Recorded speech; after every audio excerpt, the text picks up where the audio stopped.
Bonjour tout le monde et bienvenue à ce nouvel épisode de l'Impact de l'exportation, le balado d'Exportation et Développement Canada. Ici Nicolas Duvernois, je vais animer l'épisode d'aujourd'hui. Nous découvrirons ensemble une histoire des plus inspirantes marquée par la persévérance, la prise de risque et le succès international. Pierre-Olivier Drouet est le PDG et cofondateur de Fireburns, une marque de sauces piquantes, de condiments, de sauces barbecue québécoises qui a enflammé le marché. Depuis les défis financiers qui ont marqué ses débuts modestes, Fireburns s'est largement imposée dans le secteur alimentaire et, aujourd'hui, elle est présente à l'international et récolte même ses propres piments. Dans cet épisode, nous discuterons de parcours, de défis et des indispensables pour partir à la conquête du monde tout en restant fidèle à ses racines. J'aimerais commencer par souligner que nous diffusons cet épisode depuis chez moi à Montréal, sur le territoire traditionnel non céné des Gonienkeaga, le peuple Mohawk. Nous tenons à prendre le temps d'honorer nos communautés autochtones où que nous soyons et nous rappeler notre dette commune envers les premiers peuples du Canada. Salut Pierre-Olivier, je suis super content de te recevoir. Écoute, je suis super curieux d'en savoir un peu plus sur ton parcours. J'en connais déjà beaucoup. On est amis dans la vraie vie. Et là, cette fois-ci, j'ai eu le privilège de faire ce balado avec toi. Et puis, moi, je veux aller directement dans le vif du sujet. Toi, tu as commencé dans le secteur bancaire et finalement, tu as pris la route de l'entrepreneuriat. Raconte-moi un peu pourquoi tu as fait ce changement-là. Quand j'ai commencé en affaires, en fait, j'ai toujours rêvé d'être en affaires. Ça a commencé parce que mon grand-père est en affaires, mon père a été en affaires et maintenant, je le suis. Très tôt, quand j'étais jeune, j'ai commencé à travailler dans les entreprises familiales. Donc, j'ai commencé à balayer en entrepôt, à travailler, à préparer des commandes. J'ai navigué autour des soupers de famille, entendre mon grand-père parler de business, entendre mon père parler de business. Mes parents travaillaient ensemble, donc j'ai été plongé rapidement dans cette super potion magique qui est l'entrepreneuriat. En 2008, je travaillais pour mon père et mon père me fait venir dans son bureau et il me dit: «PO, j'ai vendu mon entreprise.» Mon rêve venait de se terminer à ce moment-là. T'imagines-tu, Nick? Je Tu t'apprêtais à prendre la relève, là. J'avais 25 ans à cette époque-là. J'avais fait 5 années au cégep, j'avais tout essayé. L'école, ça ne fonctionnait pas pour moi et je décide de me plonger dans l'entreprise familiale. J'avais pas de coup de mon père est en affaires avec son père, avec son frère, puis de son côté, le frère de mon père, il n'y avait pas d'enfant qui était impliqué dans le business, puis moi, il y avait juste moi. Fait que j'étais un peu la relève. Je sais pas si cette décision-là, c'est un acte de confiance envers moi, là, mais qui est décidément. J'osais pas le dire. Mais à cette époque-là, c'était la meilleure décision pas possible à prendre parce que ça m'a amené à.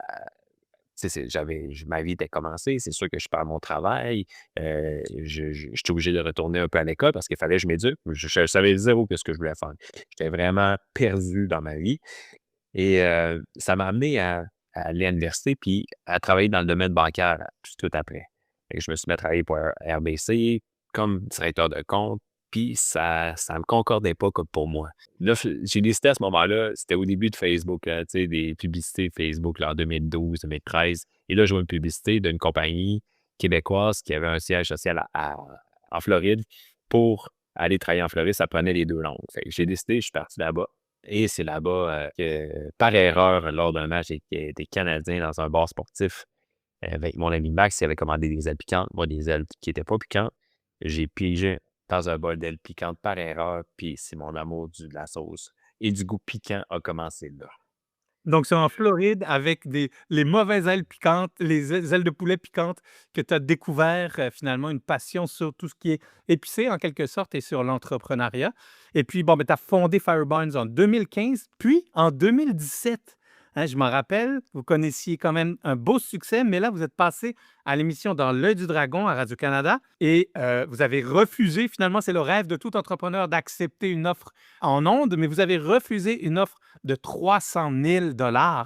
Raconte-moi un peu cette expérience-là. Toi, tu as été dragon, Nick, tu es sur la chaise, tu as été sur la chaise. Moi, j'ai été de l'autre bord et sur la chaise, tu sais, tu fais des offres, tu sais comment que ça fonctionne, tu es un entrepreneur aguerri, tu sais comment que ça fonctionne.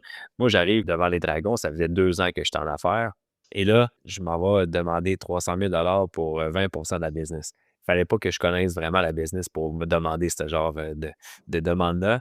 À ce moment-là, je m'en vais avec Frank au Dragon. On fait un pitch, on demande 300 000 $. Ils nous font une contre-offre à 49 de la business On s'en va dans le bunker, on s'en va parler avec le président Barney, le chien. Parce qu'on se rappelle que tu as un partenaire, Frank, mais le vrai président de l'entreprise, c'est le chien à Frank qui s'appelle Barney, qui est sur toutes vos bouteilles.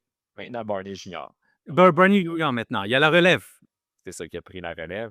Alors, on s'en va consulter Barney à cette époque-là, puis Barney, on lui demande: «Hey, toi, qu'est-ce que t'en penses?» On lui pose la question, tu sais, on lui demande: «Toi, tu ferais quoi?» Comme, puis là, en regardant sa face, ben là, on a dit: «OK, on va refuser l'offre». Donc, c'est extrêmement bien géré par Barney et Barney Junior, cette entreprise-là. Puis à leur 10e anniversaire, ils avaient fait des Dragons avaient fait une émission spéciale pour à chaque saison, une entreprise marquante de la saison Oui. 1, 2, 3. Nous, on avait été la saison 6 parce qu'il y avait eu un froid glacial sur le plateau lorsque j'ai prononcé: «Malheureusement, on n'ira pas avec votre offre». Oui. Sans contre-offre, ça avait fait un froid glacial sur le plateau, puis je m'en fais encore parler aujourd'hui: «Hey, t'as bien fait de refuser l'offre». Refuser 1 tiers de $1 000 000 qu'on est un jeune entrepreneur et qu'on va sur un plateau de télé avec la pression, avec tout ce qu'on sait, franchement, ça prend du courage. Écoute, j'aimerais t'amener sur l'exportation.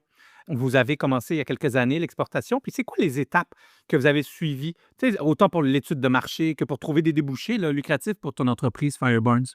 Ouais, en fait, parce que ça a tout le temps justement, au Dragon, ça a commencé là, hein, parce que, devant les téléspectateurs, j'avais dit, «Un jour, on sera partout sur la planète». Fait que ça a commencé là notre idée de vouloir, exporter le nom parce que nécessairement, ça avait commencé un peu avant parce que le nom Fireburns, il s'exporte vraiment bien. Donc on voulait amener une nouvelle culture, le changement dans cette culture-là de manger épicé sur le barbecue, sur le condiment et l'exporter. Donc, on a commencé au CIAL, on a commencé à faire des foires alimentaires au CIAL à Montréal. On a rencontré notre premier à ce moment-là, quelqu'un nous avait invité dans son kiosque et on a rencontré notre premier client potentiel client à l'international qui était, une compagnie de la France et on est en train justement, hein, c'est tout le temps dans des anecdotes drôles qu'on commence des relations d'affaires. C'était à la fin du CIAL, on était en train de démancher le kiosque et il est venu nous voir, il nous disait: «Hey, moi, là, je tripe, j'ai fait la tournée des épiceries au Québec, j'ai vu votre brand, ça me parle beaucoup, j'aime vraiment ce que vous faites et je veux acheter un container». Fait que là, tu sais, nécessairement, Nick, quand quelqu'un dit ça dans une foire alimentaire, là, tu te dis: «Ouais, ouais, tu sais, ça va tomber en deux cracks». Puis Entre la parole et la réalité, c'est très complexe. il y a 2 mondes, 2 planètes, hein. 2 semaines après le CIAL, je reçois un courriel justement de cette personne-là disant: «Hey, voici mon premier PO». Fait qu'il m'envoie un PO. Donc là, ça commence à sentir vrai. Ça commence à sentir vrai. Donc là, qu'est-ce qu'on fait avec ça? Il y a de la réglementation, hein. Tu peux pas exporter ton produit comme ça sans adapter ton étiquette, ton étiquetage, de ton produit. Il y a beaucoup de règles à suivre, effectivement, ouais. Ça a pris un peu plus de temps que prévu parce qu'il faut faire affaire avec une compagnie qui fait la réglementation de ton étiquette. Bref, tout ça pour dire que ça a commencé comme ça, notre première expérience en exportation. On a expédié notre premier container en 2022. Ça va faire déjà, c'est 3 ans. Et est-ce que vous aviez fait une étude de marché au préalable? Est-ce que vous aviez étudié, le marché français de la sauce piquante, des condiments, de la sauce barbecue? En fait, non, parce qu'on s'est fié vraiment à l'expertise de l'importateur. Lui, il voulait ça. Nous, on était parfait. Tu veux ça? Voici nos produits. Mais après ça, ben, tu te rends compte qu'il y avait une effervescence pour les produits américains. Parce qu'en France, nécessairement, des Français, le Canada puis les États-Unis, pour eux, c'est la même chose, hein. C'est des produits américains. Ils n'appellent pas ça des produits canadiens, c'est des produits américains. Donc, si tu vas dans la section, tu t'en vas, par exemple, dans un Carrefour ou un Intermarché, ben, tu vas Oui, pouvoir il faut une chaîne d'épicerie un peu comme un IGA, un Métro, un Loblaws, en France, ouais. en France, ben, il y a des sections américains. Puis dans la section américaine, tu as des produits canadiens, puis Ils ont refait la géographie, c'est parfait. eux autres. Fait que quand tu t'en vas voir le sirop d'érable, c'est dans la section américaine. Ah bon, OK. On va leur envoyer un petit courriel de rectification. Écoute, aujourd'hui, on retrouve les produits Fireburns dans plus de 1000 magasins, sur les tables de plus de 300 restaurants et aussi, ce qui est très intéressant, dans les champs parce que vous cultivez vos propres chilis. C'est quoi les gros moments de cette assertion qui est fulgurante, là, on va se le dire?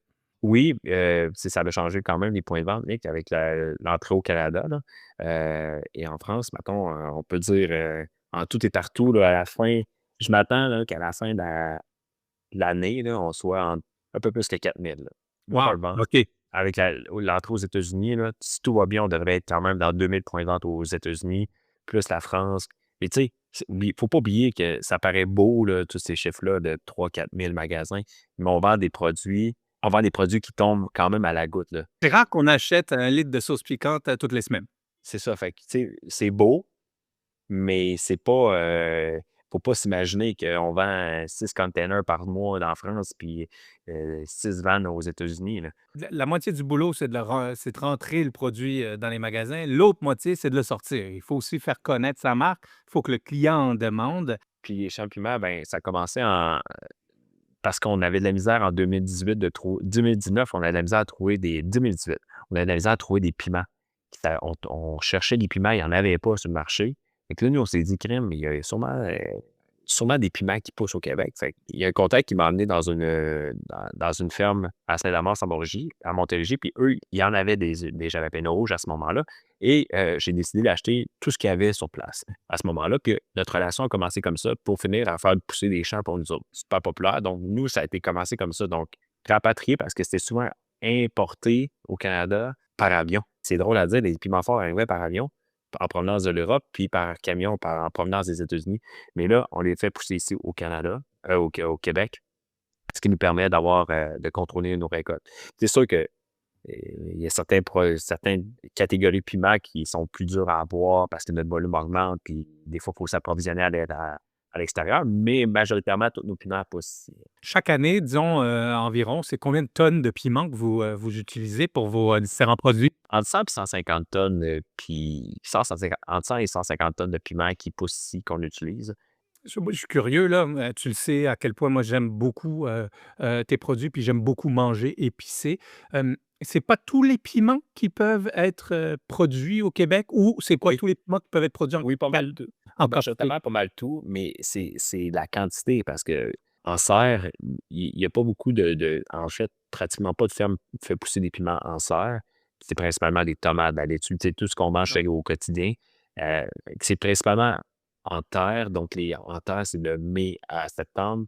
Il y a une récolte, donc tu sais, On est limité par la température quand même. c'est ça, on est limité par la température. C'est ça qui est un peu désagréable. Fait que si tu rentres dans plusieurs bannières durant cette année-là, puis tu as besoin de plus de piments, ben Tu es obligé d'aller à l'importation. oui, mais on essaie de rester de ce côté-ci de la frontière, si possible. Sinon, ben, faut aller magasiner ce qui est disponible sur le marché à ce moment-là. D'ailleurs, justement, qu'est-ce que tu donnerais comme conseil aux entrepreneurs qui, eux, aujourd'hui démarrent, puis ils veulent faire grandir leur marque, mais dans le secteur que tu es, le secteur alimentaire, comment tu vois ça? Puis le conseil que je peux donner à l'entrepreneur qui veut faire connaître son brand dans le marché, ben, j'ai un conseil principal. Si tu n'es pas passionné, puis tu ne crois pas à ton produit, va pas là. Parce que nécessairement, à travers du point A jusqu'à ce que t'es rendu, je vais parler pour nous, s'il n'y avait pas eu de passion du produit, ben Firebars ne serait pas ce que c'est aujourd'hui parce que nécessairement, tu as besoin de passion dans ta vie, dans ton entreprise pour passer à travers les tempêtes.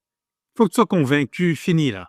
Tu sais, nous, les 2 premières années, Nick, on faisait des dégustations dans les IGA à travers le Québec pour faire goûter notre produit à tous les week-ends, pour tous les festivals, puis tous les tournois de golf impossibles, inimaginaires qu'on a pu faire pour faire goûter à notre produit. Puis tu le sais, toi aussi, Nick, oui, tu as eu un Je le fais encore. C'est tellement important de faire goûter son produit, de rencontrer son client, pas juste l'acheteur d'une chaîne, mais le client final. C'est primordial. dans mon groupe de CrossFit, là, on a fait une compétition interne, puis j'ai remis une bouteille à tout le monde, OK? Et la semaine dernière, il y en a 3-4 qui sont venus voir et dire: «Hey, là, depuis tu me fais goûter à ça, j'en mange à tous mes repas». Mais c'est ça. Si tu commences à manger épicé, tu goûtes, tu vas voir, ça devient comme une habitude. Et si tu le fais pas, mets pas ton produit soit dans la bouche des gens ou tu fais pas essayer ton produit. Parce que tu peux avoir un success story, que tu sors une innovation fulgurante dans le marché, mais c'est un sur combien, ça? OK? C'est un À la produit sur loterie. combien? Mais il faut pas que tu te fies à ce que tu vas avoir un succès sur les réseaux sociaux puis que ça va te maintenir dans le temps. Il y a du travail qui doit être fait, que ce soit au niveau marketing, que ce soit au point de vue dégustation ou faire tester ton produit. Fait que ça prend de la patience. Ah oui, c'est ça, patience puis passion. Ah, j'aime ça. Patience et passion, les 2 P. À l'exportation, ben, c'est sûr que développer un nouveau marché, ça représente des défis. C'est quoi les défis principaux que tu as rencontrés, dans les différents marchés que tu as ouverts à date? Je pense que si les gens pouvaient voir ma face, ils comprendraient un peu, Exact, je vais prendre une capture d'écran. le sens de la question. Écoute, c'est super beau. Hey, on avait eu des articles dans le journal puis dans TVA pour Hey, Firebars exporte en France. Ça, c'est le côté le plus fantastique de l'histoire. C'est très beau, ça flatte l'ego, puis c'est vraiment le fun. OK, on va parler de l'autre côté. On va parler quand que le container est arrivé au port du Havre en France. La catastrophe monumentale parce qu'il manquait des papiers, il manquait des. Écoute, il fallait prouver. Il y avait un allergène. Écoute, Nick, on va aller jusque-là. Il y avait un allergène dans une sauce barbecue qui était la sauce Worcestershire, OK? Puis là-dedans, t'as un poisson, OK? Ben là, il fallait prouver dans l'ingrédient du poisson dans quel secteur, OK? Parce qu'il y a des secteurs de pêche pour. Ouais. Puis il fallait s'assurer que la France devait s'assurer que le pêcheur avait pêché le poisson dans le bon secteur. OK, il fallait retracer l'origine du poisson. Essaye de trouver dans là-dedans comment tu vas aller chercher cette information-là. Oui, c'est la traçabilité par numéro 2, c'est obligatoire. Là, tu fais affaire avec ton ingrédient, tu l'achètes d'une grosse entreprise. Ouais. OK? Là, trouve quelqu'un là-dedans, OK, qui va trouver la bonne information. C'était rendu, Nick, OK? C'était rendu qu'on se parlait pour avoir l'information, c'était sur 4 jours, OK? Parce que le siège social était dans un autre fuseau horaire, OK? Le contrôle qualité était dans un autre pays, dans un autre fuseau horaire, OK? Puis là, il fallait qu'ils nous reviennent. Juste avoir entre le courriel pour demander quelque chose et avoir une réponse, c'était 4 jours. Mais il y a eu combien d'échanges de courriels pour avoir des informations? Fait que ça a duré une affaire comme 2 semaines juste pour avoir cette information-là. Et le container a été pris au port du Havre pendant 6 semaines, si je me rappelle bien. Tout ça, il faut dire, ça a coûté 20 000 €. Ouais. OK? Juste que le container a été stationné au port du Havre. Il faut que tu payes. S'ils ne sont pas du port, il faut que tu payes. Ton parking, en quelque sorte. C'est dans les détails qu'on réussit l'exportation et ne serait-ce que ne pas savoir ça, ça t'a coûté 2 semaines et 20 000 €. Donc, à quel point c'est Semaine. important de savoir dans quelle zone ton poisson il vient. C'est ça. Donc, dans quelle zone que l'ingrédient a été pêché pour s'assurer que c'était respecté de la zone euro. Hein? C'est très important. Il y a beaucoup de réglementations. Puis, tu sais, si je peux donner un conseil, c'est de s'entourer de bonnes personnes. Oui, ça coûte plus cher, mettons, avoir un courtier en douane, un courtier de ci, un courtier de ça, ou des gens, des compagnies qui t'aident à l'exportation. Mais moi, je vous encourage à faire affaire avec des entreprises qui sont spécialisées, qui ont déjà fait ça, ou tes papiers vont être corrects, ou que ton produit est correct. La seule chose qu'on avait faite, nous, c'est qu'on avait on avait engagé une firme de Paris pour analyser notre étiquette, pour la mettre aux normes françaises. Fait qu'on avait eu un super beau rapport, ça coûtait très cher. On avait eu un beau rapport, quoi faire, quoi mettre, parce qu'ils ont des réglementations très spécifiques sur le recyclage. Donc, il faut mettre le tri, je pense, c'était RI, Oui, oui, oui. le tri en France. Donc, il fallait le mettre sur des étiquettes, ce qui faisait en sorte que si on ne faisait pas ça, ben, on n'aurait pas été capable de vendre notre produit. Donc, je vous encourage à aller chercher de l'expertise pour vous assurer que votre produit va pouvoir bien entrer dans un pays. Donc, je ne me trompe pas si je dis que un des conseils que tu donnerais aux entrepreneurs, surtout dans le secteur alimentaire, c'est de bien s'entourer quand ils veulent débuter leur voyage à l'exportation, de s'entourer de personnes sur les lieux, bien souvent, qui vont pouvoir vous aiguiller vers la bonne direction. Absolument. Écoute, je veux absolument qu'on parle de l'image de marque parce que Dieu sait que peu importe le produit qu'on a, l'image de marque est extrêmement importante. On peut avoir le meilleur produit au monde. Des fois, on n'arrive pas à bien le marketer par manque de bons termes, à bien le mettre en valeur. Et puis, on sait à quel point la force de l'image est importante aujourd'hui, bien entendu, combinée avec la qualité. On a parlé du président Barney et du nouveau président Barney Jr. C'est le chien de ton partenaire. Mais vous avez décidé d'approcher le monde des affaires littéralement avec l'humour, avec une stratégie de marque qui est complètement différente de ce qu'on a l'habitude de voir dans votre industrie. On se rappelle, c'est les sauces piquantes, sauces barbecue et condiments. Comment tout ça est venu en tête? Comment vous êtes dit un jour, hey, notre président, ça va être un chien? Souvent, les idées les plus farfelues et simples deviennent une réalité qui fait en sorte que ton produit peut exploser. Quand j'ai explosé, donc, que tes ventes partent en grand. Je me rappelle de la discussion qu'on avait sur le 10 ans, Frank et moi, un peu avant 2015, ouais, aux alentours de ça. Puis on se disait, comment on va appeler ça? C'est Fireburns. C'est quoi le nom qu'on donne? C'est pourquoi Fireburns? Fait que nous, on cherchait un nom, puis Barney, il était toujours avec nous autres dans les discussions business. Fait que on avait tout le temps Barney, Frank à côté de moi puis Frank puis Barney était tout le temps là qu'on parlait business. Puis en 2015, on a commencé avec des sauces piquantes, donc Fire, Furs, donc Ouais. on voit le lien. Puis le surnom à Barney, c'était Barnes. On a pris ces deux noms-là, on les a collés ensemble pour créer le nom Fire Barnes. Mais en même temps, on voulait que ça soit un nom générique. Tu sais, quand tu dis, hey, as-tu Fire Barnes? Tu sais que tu as de la sauce, OK? Ouais. T'as-tu Fire Barnes? On voulait que ça devienne un nom générique ou que tu étais capable de te retrouver dans la marque. Ça, c'est une passion. Donc, pourquoi? Puis on a été collés longtemps avec le nom Fire Barnes comme de la sauce piquante. Puis tu le sais, Nick, tu as fait partie un peu de cette réflexion-là qu'on a eue dans en 2019-2018, où qu'on cherchait l'orientation. Tu sais, on avait de la sauce barbecue puis de la sauce piquante. Puis dans les réflexions que tu nous avais amenées, tu avais dit pourquoi que Fireburns n'avait pas une compagnie de condiments. Donc, une compagnie avec plusieurs familles de produits. Fait que 2020, on a changé un peu l'orientation de Fireburns, qui est devenu Fireburns la marque. Donc, Fireburns Brand en anglais, Fireburns la marque en français. Puis dans la marque Fireburns, ben, tu as 4 familles de produits. Tu as les sauces piquantes, sauces barbecue, les produits asiatiques, puis les condiments. Là-dedans, donc, tu as une famille de produits où que tu te retrouves pour retrouves que tu es capable, si tu n'aimes pas les sauces piquantes, ben, tu aimes les condiments, tu as des produits asiatiques. Donc, nécessairement, ces produits-là, la famille de produits fait en sorte que qui permet de te retrouver. Donc, on a changé un peu la vision d'entreprise qui est maintenant rendue une compagnie ou un brand où tu as plusieurs familles de produits. Ouais. C'est fou parce que je me rappelle exactement de cette discussion-là qu'on avait eue, en 2018 ou 2019. J'avais été prendre une marche, pour faire cette discussion-là parce que je me rappelle, j'étais à Québec, j'étais en train de me promener, et puis, on a eu cet appel-là. Avec Roméo, mon chien, c'est ça que j'allais faire comme rappel. Vous, c'est un chien qui est PDG. Moi, la marque Roméo's Gin qu'on a, ben, ça s'appelle Roméo's Gin grâce à mon chien aussi.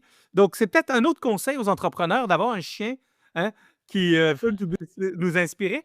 Et d'ailleurs, ça va être la seule personne dans votre parcours rocambolesque qui va toujours être heureux de vous voir, qui va jamais rien vous demander, qui va jamais vous engueuler, qui va juste être là. Écoute, puis on mange ensemble, c'est génial. Vous êtes extrêmement présent sur les réseaux sociaux. D'ailleurs, je peux dire que c'est grâce à ces réseaux sociaux-là que vous avez vraiment fait décoller votre marque. Quoi les conseils que tu peux donner aux marques québécoises, encore une fois, du secteur alimentaire, qui misent sur le marketing numérique pour leur croissance, autant ici, mais aussi à l'étranger? On s'entend qu'on peut utiliser le marketing numérique à travers la planète. En arrière d'un produit, il y a des humains. Les gens aiment voir l'arrière de la business. Je pense qu'aujourd'hui, ça passe par là, ne pas nécessairement avoir peur de montrer ton quotidien, de montrer qu'est-ce que tu fais pour ton produit. Parce qu'en arrière de quelle façon que le client, il va. Tu sais, il y a l'embarras du choix, le client. Puis pourquoi il choisirait ton produit plus que l'autre? Ben, si tu montes en arrière, qu'est-ce que tu fais? L'évolution de ta business. Tu es parti là, tu fais ça, tu t'es rendu là, tu fais telle dégustation, t'es rendu avec tant d'employés, tu es rendu à une usine. Bref, les gens s'attachent à ça. Donc, moi, je pense que le conseil que j'ai à donner, c'est mettez de l'humain en arrière de votre marque. Montrez les hauts et les bas, puis n'ayez pas peur d'être transparent avec votre client, puis surtout de répondre à vos clients.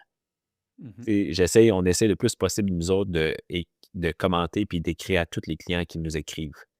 De répondre à tout le monde. Puis le client, il dit «Hey, crime, le patron de Fireburns, il m'a écrit personnellement pour.» Tu sais, il y a de l'humain en arrière de ça. Donc, la personne va dire «Crime, il a pris le temps de m'écrire, il a pris le temps de m'appeler.» C'est arrivé à un moment donné, on a eu un problème avec un produit où que, le produit il gonflait.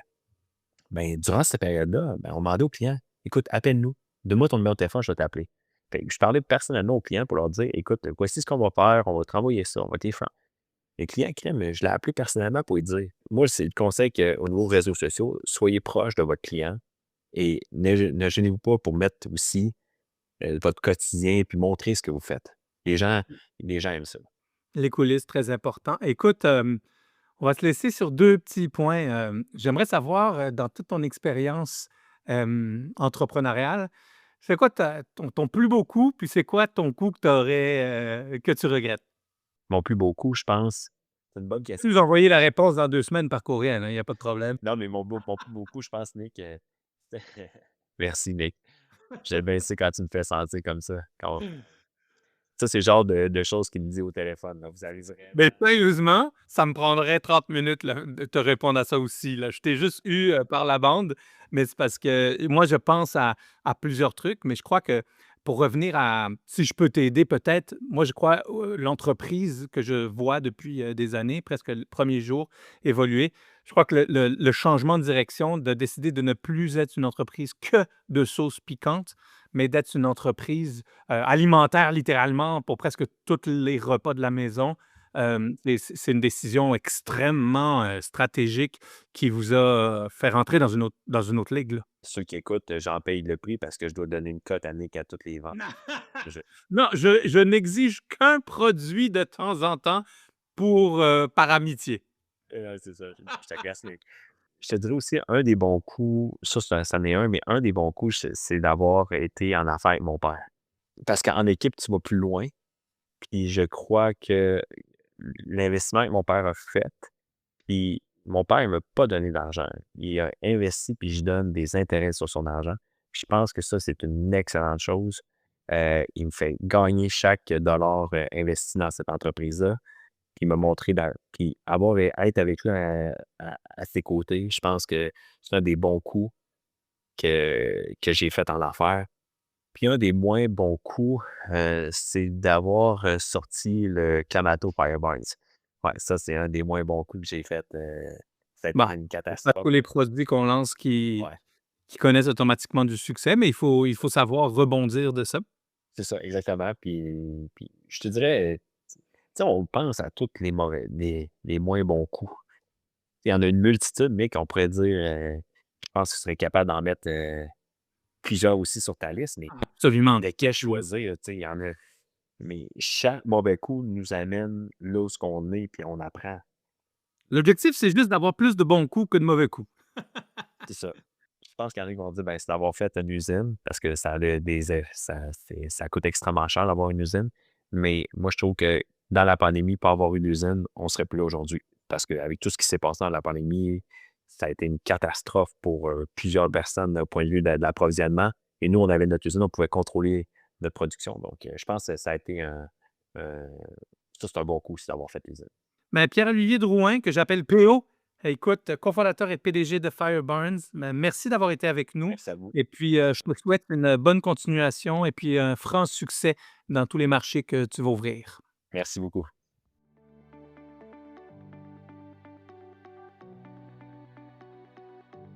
Merci d'avoir été des nôtres aujourd'hui pour le balado L'impact de l'exportation. Si vous avez aimé l'épisode d'aujourd'hui, nous vous invitons à vous abonner, à nous accorder une note et à nous laisser un commentaire sur votre plateforme de diffusion préférée. À bientôt!